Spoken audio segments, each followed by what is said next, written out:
there are 4 verses in the Bible that invite us to be part of the crucifixion of Jesus Christ. And I'm going to talk about that. The first reference comes from Romans chapter 6, verse 6.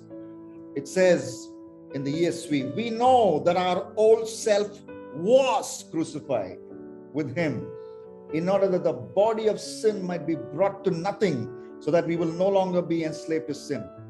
Okay, ESV says was crucified, past tense, which means we were chosen to be crucified. Before the foundation of the world, before any one of us were even entered our mother's womb, we were chosen to be crucified along with Jesus.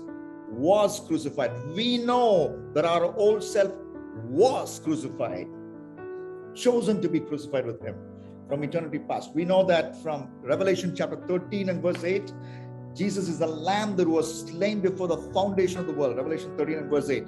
So if Jesus is the lamb who was slain before the foundation of the world, each one of us, we were chosen to be crucified along with Jesus before the foundation of the world. So we were chosen to be crucified along with Jesus. And for what? To take care of our sin problem, besetting sin problem.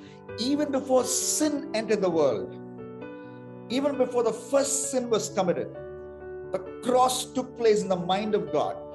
And even before the first sin was committed, we were crucified. We were chosen to be crucified along with Jesus.